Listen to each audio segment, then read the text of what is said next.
All right, I'm back here. So these images here were generated by DALL-E 2, OpenAI's Open, which is not fully open right now anymore. It used to be open. But anyways, I just generated these before starting this video. I'm going to go through this book. Um, I don't have permission from the publisher. I tried contacting the publisher, no response, and I think this is not even being published anymore. But anyways, this is the name of the book. It's called The Hedonistic Neuron. Um, a Theory of Memory, Learning, and Intelligence. And this is by A. Harry Clough. Now, this guy's not around anymore. Um, I don't know hardly anything about the author at all, other than some feedback I got from somebody that uh, he, just like Alan Turing, Kurt Cobain, Robin Williams, if you know what all those people have in common, uh, this Harry Clough, we had a basically early checkout. So that's one thing that's really important that I try to emphasize in my videos is meditation, and also I think hope that noise didn't come up here. Is I think mental health is profoundly underrated in our world, all over the world. Not I mean the entire planet's got a mental health challenge, and if you read Buzz Aldrin's book Magnificent Desolation, you can understand a lot more. Anyways, and that's why I do like to pause in my videos. Um, I'm probably not gonna do a whole lot of. I said in my prior videos I'll do comments, but now I realize there's not many people who watch my videos. So if somebody comments that they want more comments on it, I'll comment. But uh, I could be the only one watching my video. But anyways, so um, but this reference here or this book or this author is referenced by the reinforcement learning book, second edition. I don't know if the first edition referenced it or not. I was like, I was exposed to the first edition. First edition, it's like over 26 years ago, 27 years ago now, I think. So, um, and with machine intelligence or whatever you want to call it, artificial intelligence, it's taken off like wildfire just this last year. And so, and this DALL-E 2, these images, oops, I'm not pointing in the right direction. This image here and an image down there are all generated by machine intelligence. Now, I don't know if it's tool AI or agent AI. I'm not really sure. It might be a little mixture of the two. Um, but I can tell you kind of like a brief history. My own perception. My perception is that there's a thing called AlexNet, or used ImageNet, used AlexNet, and they used a bunch of multi layers of. It's fascinating how these images are generated. I mean, just to try to give you a quick summary of how they're generated is it basically just take you have words that are connected to pictures, and the machine kind of learns to identify what a word means in its associated picture. And so you take a picture and you add noise to it, different levels of noise, and then you work your way backwards to the original. And it learns so well how to go backwards but it's not the exact same image. It's this new interpolation of it, but it's gotten to a point where they've gotten it so good that it's pretty incredible. Uh, and just in these last few years. So, anyways, um, the field of machine intelligence is there's a lot of history behind it. And history is very useful, I think, in understanding like key fundamental principles of it. Because if you don't understand the history, you won't really understand the key fundamentals a little bit. So, like I said, this book is referenced by a reinforcement learning book or this author, and so I'm going to do is I'm going to risk copyright. If you're the copyright owner of this book, and you want me to take the videos down, I'll take those videos down. I'm doing this because it's not even out of publication. I tried to contact the publishers, nobody responded, and I'm concerned that this book could get shoved under the bus, so to speak, or disappear from the world. And I don't think it'd be good for everybody if it disappeared from the world. Um, so I got this book. I couldn't even find it on Amazon. It wasn't available. And my good friend Doctor Who, I'll call him Doctor Who 2, in Cambodia, found it on eBay. And so I got it ordered on eBay, and so I have it here. It's not very thick. I mean, it's not a whole lot of information. So the author was really uh, to the point, which is good. I mean, a thing called Pareto's Law, like 20% of the information is probably valuable. Um, so what I'm going to do, at the risk of copyright infringement, I don't, like I said, if I don't know, I'm not a lawyer, so I don't know if I'll be infringing copyright if I read this from cover to cover, but it's not even being published. And so, I mean, it's by Hemisphere Publishing Corporation, subsidiary of Harper and Row Publishers Incorporated, 79 Madison Avenue, New York 10016.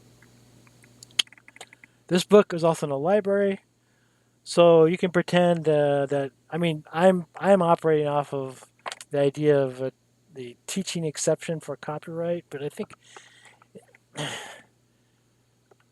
so. I'm not sure how to go about doing this. I want to read from cover to cover, and I probably get in trouble doing it, but I really think it's important historical information.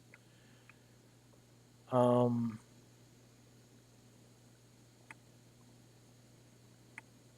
I don't know enough about copyright law to know where you. I mean, if you're using this video's educational, I guess if I give like more than 100 views, I probably should take it down. I don't know, but anyways, I may be the only one that watches this video, which is okay. um,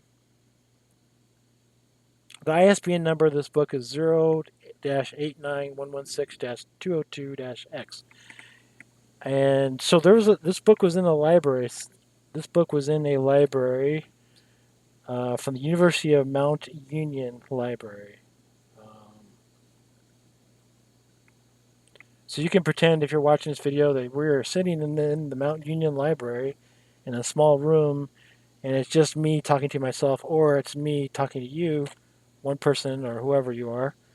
Uh, and I'll try to. I'm just going to read this from cover to cover at the risk of copyright infringement. So I don't want to get in trouble for that. So copyright's 1982, except as permitted under the U.S. Copyright Act of 1976. So I'm operating after the permitted version. It's like I'm a librarian or whatever in a small room, just reading to people, as a educational purposes, not for profit. I don't get if I get any money from this video, I'll just send it to the publisher or something. I don't know, donate it to charity. But anyways, this was withdrawn from the University of Mount Union Library for some reason. And this library has its own little code number, 153K66H, and then 234170, October 5th, 1988. So, University of Mount Union Library, if you need the book back, let me know. I didn't check this out. I just ordered it on eBay. I got it by eBay from a friend in Cambodia. So I have the book if you need it. I can send it back to you. But anyways, we're going to read it from cover to cover. Uh, so it's by A. Harry Clough, The Hedonistic Neuron, A Theory of Memory, Learning, and Intelligence. I'm reading the back cover now. So.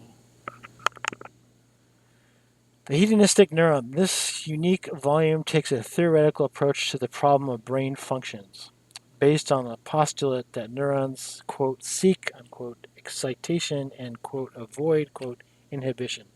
This book uses available experimental evidence to propose a radical new view of the neuron, presented as a new. This is new being The year of this publication was 1982.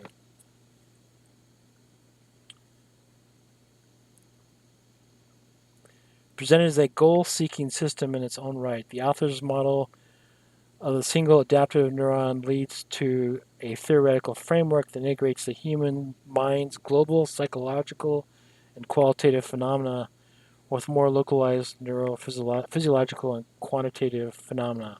Partial contents include heterostasis, neural physiology, the mind body problem, cybernetics, and artificial intelligence. Now, let me just, I have already read this whole book and I can summarize. I probably should have done the beginning of this video 10 minutes ago. Summarize this whole book right now in like just a few sentences. So basically, the author perceives a individual neuron as kind of like a harmonic or reflection of the whole brain, and the brain is a harmonic or reflection of the whole society, the whole world. And you could also go in the reverse direction down to microtubules, because there are organisms that don't have neurons that find food and mate without even a neuron, but they have microtubules. So that's like a lower harmonic than this level that's talked about in this book. Um, and so Clough, it looks like he was able to pare it down to fundamental principles, which is important. So about the author, and I told you a little bit at the beginning of this video about the author. Like it's kind of like Alan Turing. Yeah, it's an early checkout. I don't know exact details of what. I wish there was maybe somebody would write a biography on this guy. I don't. I mean, let me just read this quick paragraph, and then I'll also do a quick search on the internet while we're doing live to see if I can figure out what any more details about him. But A. Harry Clough is with the Avionics Laboratory, Air Force Wright Aeronautical Laboratories, Wright-Patterson Air Force Base in Ohio. He is a member of the Society for Neuroscience and has published several works on brain function and artificial intelligence. He received his PhD from the University of Illinois and is the recipient of several scholarships and awards, including National Research Council Scholarship Associateship. Okay, so let me just do a quick search and find out if there's anything we can find. I use DuckDuckGo as my favorite search engine. But, okay, let's see what we got here. Just typing in the author's full name. See if there's anything, even a Wikipedia page or anything on chess programming.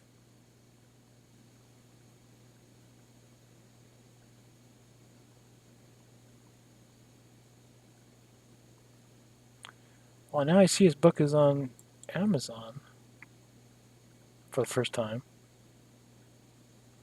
but not available still. Okay, anyways.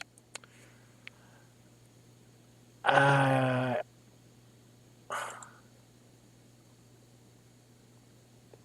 okay, so this is kind of a chessprogramming.org page, and they do have a picture of him on the page.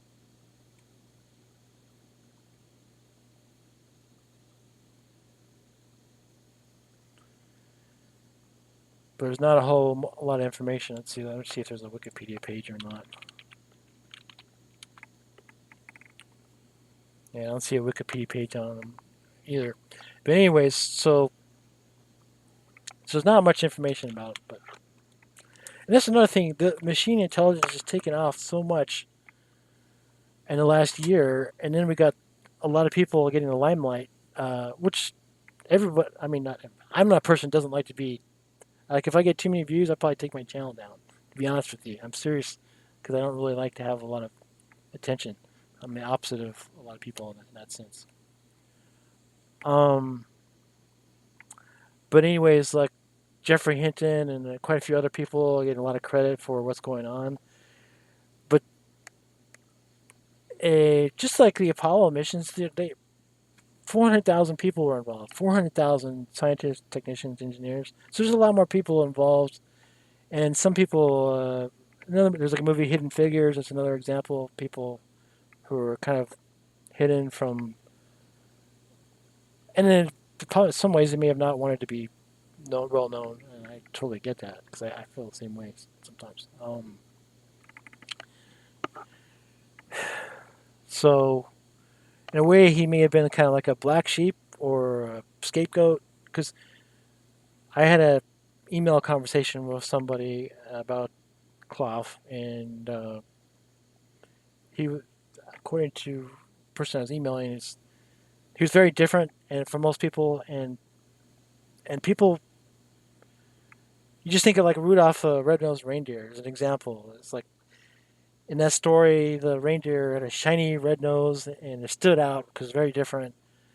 But the message of that story is you just got to cover the nose because otherwise you'll get destroyed by everybody around you because you're so unique and so powerfully different that uh, you can end up getting squashed in a sense. And so it's like that story is a very wise story. Um,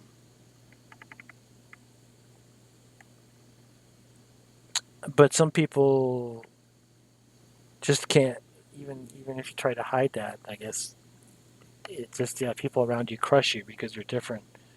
And they shove you under the bus, so to speak, or scapegoated. And there's a whole in the Abrahamic myths they even have stories about that, about a scapegoat. So yeah, it's interesting. That's another reason why a lot of people are freaked out by AI because it's so powerful. It's like it's Hollywood strike, and Jeffrey Hinton resigned from his position at Google or Alphabet. So I apologize for these messages coming up, but so people are understandably afraid of things that are different or change. It's like storms. We're biased towards fear, just like those people who saw a lion in the grass when it was just the wind blowing survived most of the time and didn't get eaten in the past. Now we don't have that situation as much. Um, so we are generally fear biased. So and that fear, especially acting as a group, tries to crush the one person that's different. So okay, so anyways, what I'm gonna do is I'm just gonna end this video at this. I'll go through the table of contents, and then I'll end the video, and I'll upload it, and I'll go through the other parts of the book. Um, so I read this August of last year. Uh, so it's only now I'm getting a chance to do videos on it. Okay, so this book has it says purchased with funds provided by the estate of Lewis H. Brush in memory of his father, Professor James Alpheus Brush, librarian of Mount Union College, 1869 to 1873. Okay, this little sticker it's in here.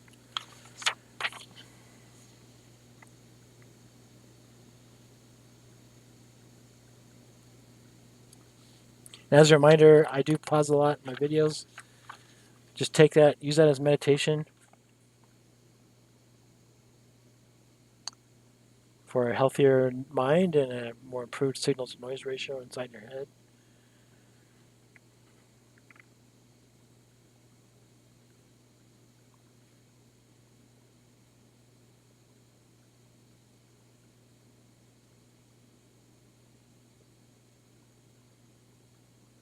That's a whole other thing about. I'm reading the copyright right now and I'm thinking about all the lawsuits that I guess the Washington, was the New York Times sued OpenAI or something like that. So that lawsuit's active right now. Um, it'd be interesting to see what happens that comes out of that. But anyways, I'm operating under the exception under the U.S. Copyright Act of 1976.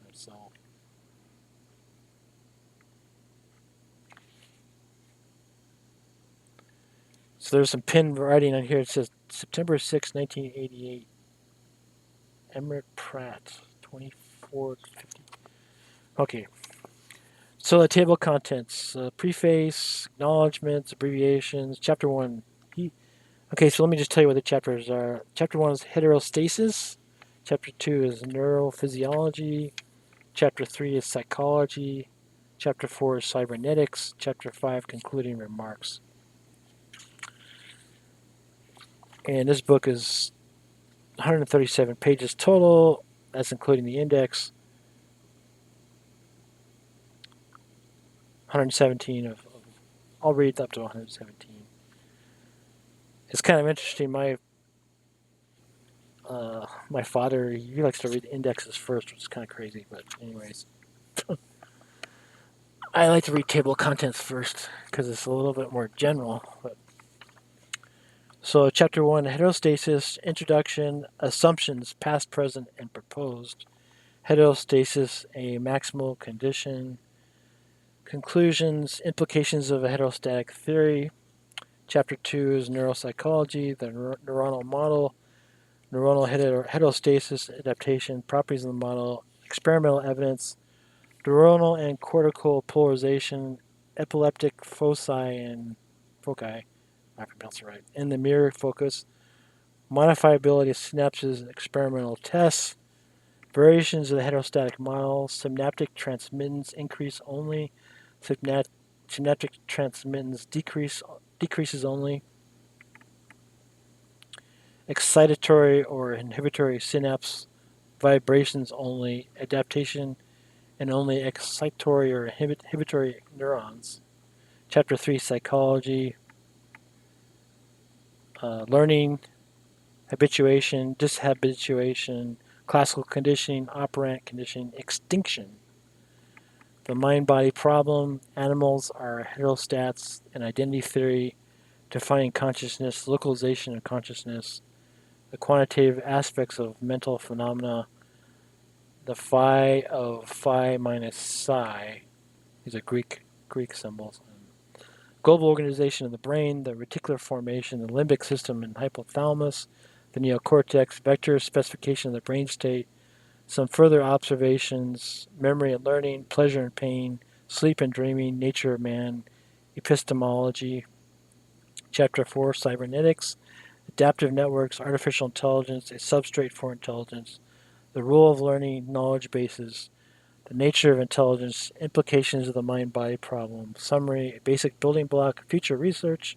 Chapter 5 Concluding remarks, comparing social systems with nervous systems, restructuring social systems, summary, references, author index, subject index. All right.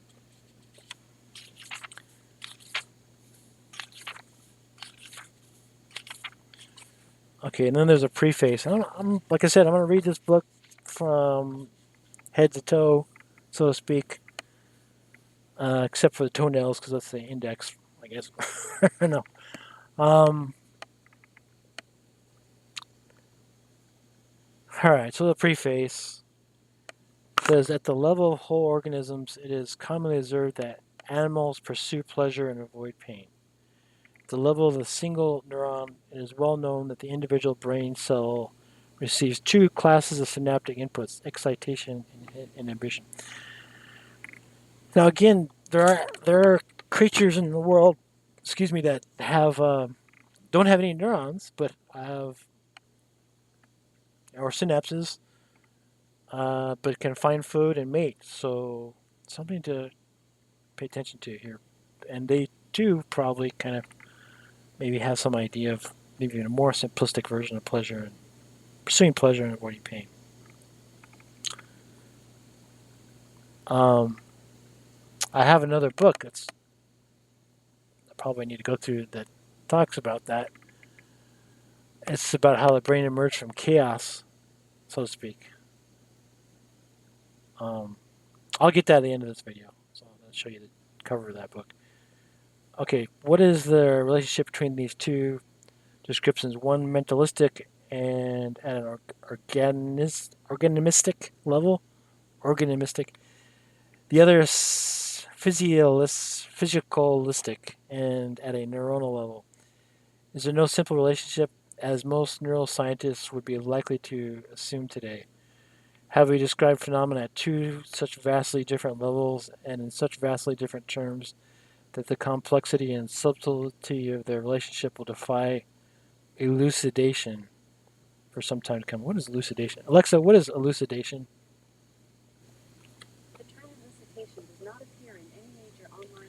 Alexa, define the word elucidation. The word elucidation means to make something clear or to explain it in a detailed manner. It involves providing additional information or examples to help someone understand a concept or idea better. Or to go to the other extreme, might their relationship be the simplest one conceivable? Namely, might excitation and inhibition represent, in elementary physical terms, one and the same thing that pleasure and pain represent in complex mental terms? But at this point, can we even say precisely what we would mean by such questions? And even if we can and are not, and even if we can, are not such questions simplistic to the point of being unproductive? This book seeks to demonstrate that we can say what we mean and that we will benefit from asking such questions. The book examines a theory of brain function based on the postulate that neurons seek attention and avoid inhibition, the goal being pursued within well defined limits that preclude an epileptic outcome, oscillations, monotonous oscillations, except under pathological circumstances that indeed we know to arise. In the development of the theory, it will be seen that a plausible adaptive mechanism exists that can account in mechanistic terms for the postulated neuronal behavior. Also, the notion of an excitation seeking inhibition avoiding neuron will be shown to be consistent with experimentally observed neuronal behavior. Neuronal and cortical polarization studies, the mirror focus, the epileptic I can't pronounce it right. Epileptic foci appear to be understandable in light of the proposed neuronal model. At a psychological level, habituation, dishabituation, classical and operant conditioning, and extinction can be shown to be straightforward consequences of a goal seeking neuron like the kind proposed.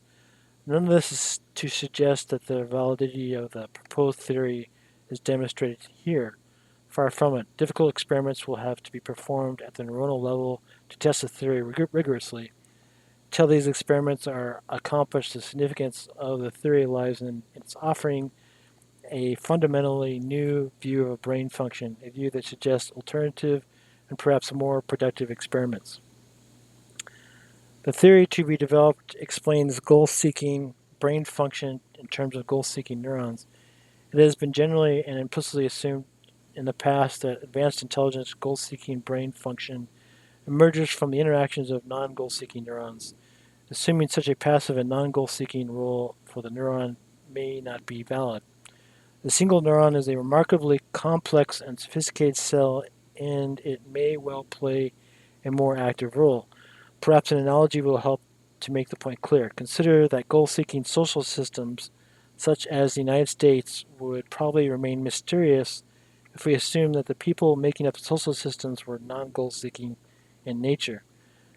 There would probably be no way of explaining complex goal seeking social system behavior, such as putting a person on the moon, which we just talked about, in the terms of the interaction of non goal seeking people.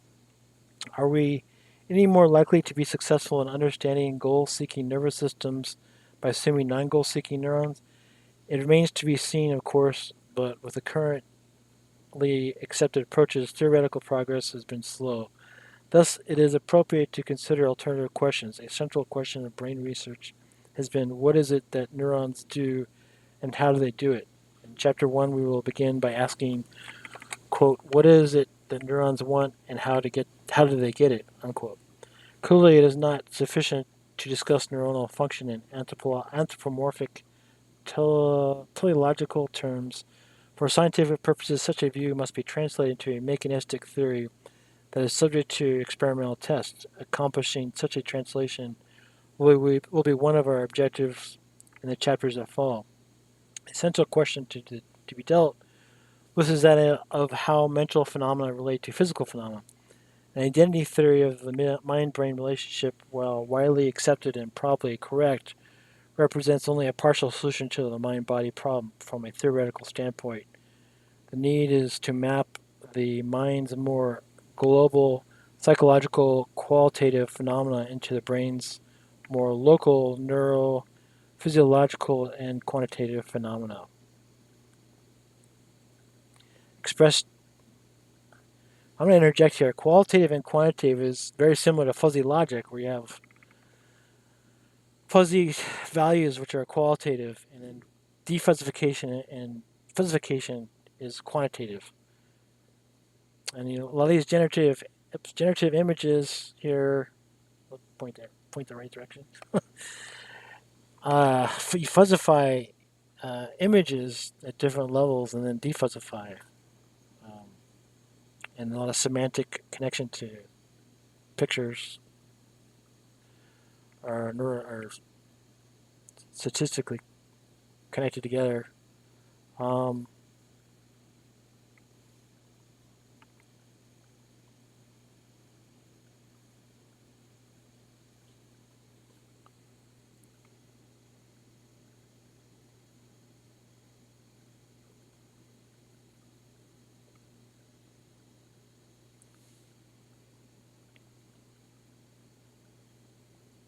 See, I may be rereading this here. I kind of lost my place, but a central question to be dealt with is that of how mental phenomena relate to physical phenomena. An identity theory of the mind-brain relationship, while widely accepted and probably correct, represents only a partial solution to the mind-body problem. From a theoretical standpoint, the need is to map the mind's more global psychological qualitative phenomena into the brain's more local neurophysiological and quantitative phenomena. Expressed differently, we would like to map such phenomena as sensations, emotions, and thoughts into electrochemical events. In the theory to be developed, we will focus on pleasure and pain as mental phenomena and excitation and inhibition as physical phenomena to see if these mental and physical constructs can be simply related, and if so, what the implications are. In this way, we will come to see a possible relationship between our internal description of reality, the only thing we can know directly, and reality itself.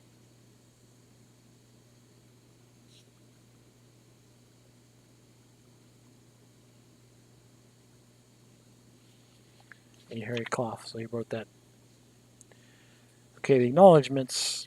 Uh, this book grew out of research accomplished by the Air Force Cambridge Research Laboratories.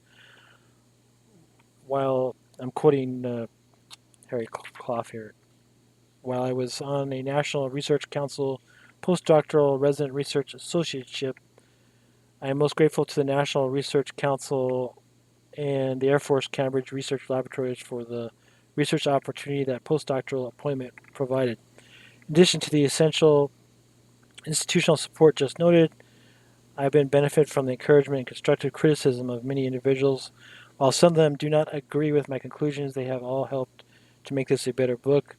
I want to thank especially Michael Arbib, Andy Barto, Hugh Crane, Edmund Dewin, Gordy Globus, Earl Gose, Cecil Gwynn, Chuck Hendricks, Nick Herbert, Tony, I can't pronounce the last name, Musiardi. I'm terrible with pronunciations. So Marshall Peace, Nico Spinelli, Rick Sutton, Rocco Urbano, and Dave Waltz. Most of all, I would like to thank my wife, Joan, for her editing and encouragement in the writing of this monograph. This book is a revised and updated version of Air Force Cambridge Research Laboratories Special Report Number 133 AFCRL 72 0164 Brain Function and Adaptive Systems, a Hedonistic Theory, LG Hanscom Field, Bedford, Massachusetts, March 3rd, 1972. DDC Report 80742259. Chapter 4, wait a minute. Chapter 4 in revised form appeared in a paper entitled Goal Seeking Systems from Goal Seeking Components Implications for AI Cognitive and Brain Theory Newsletter, Volume 3, Number 2, 1979. A Harry Clough. Okay, there's a bunch of abbreviations here. I'm just going to go on page 17. Um,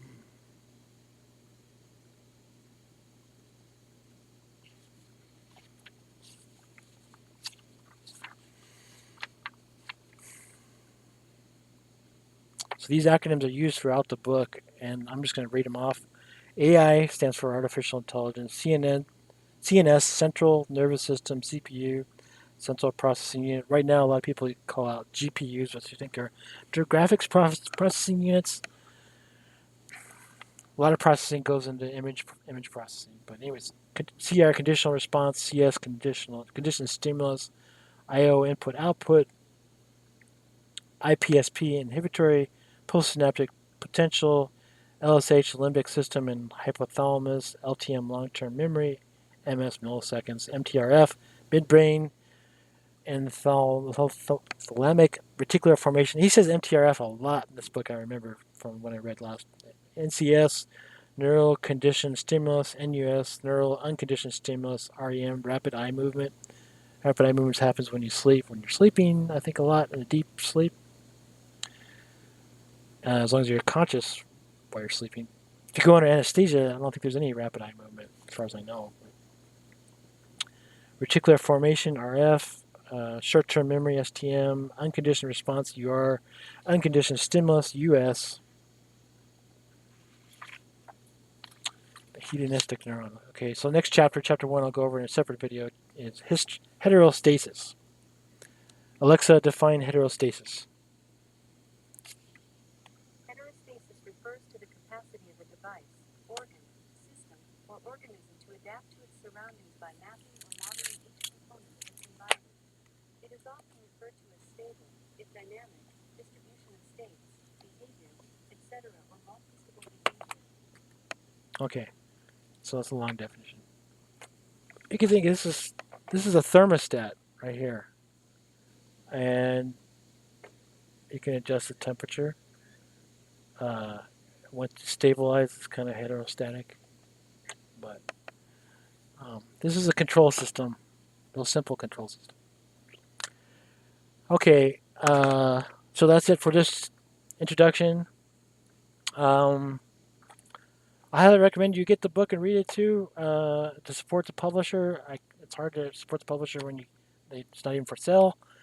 As far as I know, Amazon doesn't even sell this book right now. But anyways, we're gonna go through this. Oh, which reminds me, I did say I was gonna show you another book. Just a second.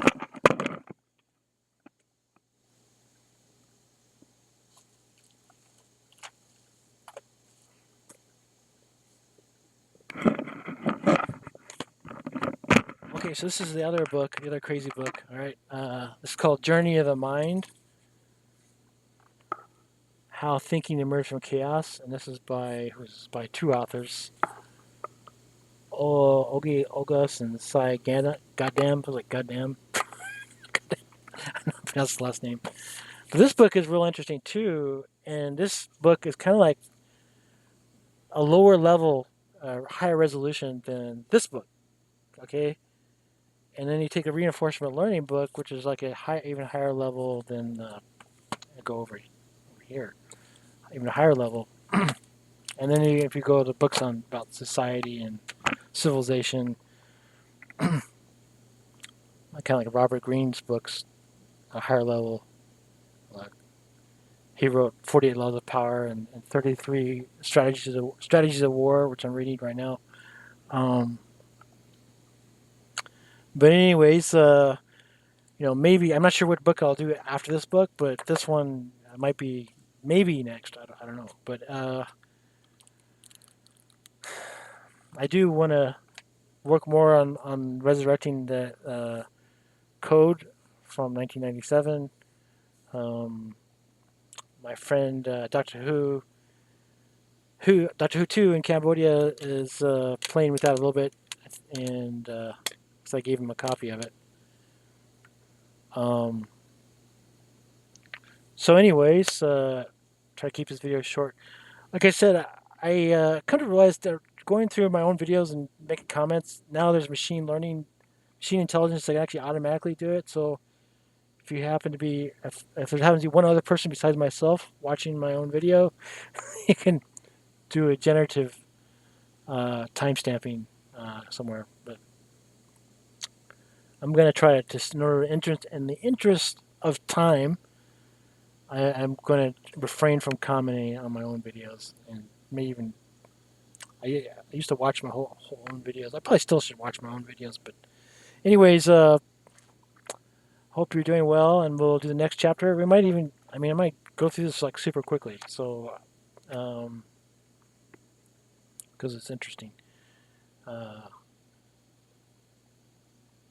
but okay, so I'll stop and upload this video, and I hope you're doing well wherever you are. It's starting to get a little warm right now on my RV. I got a vent fan going. It's supposed to get up to like 78 Fahrenheit outside, which means it's probably gonna be 80 something inside this little office space here. But you guys take care of yourself wherever you are. See you in the next video.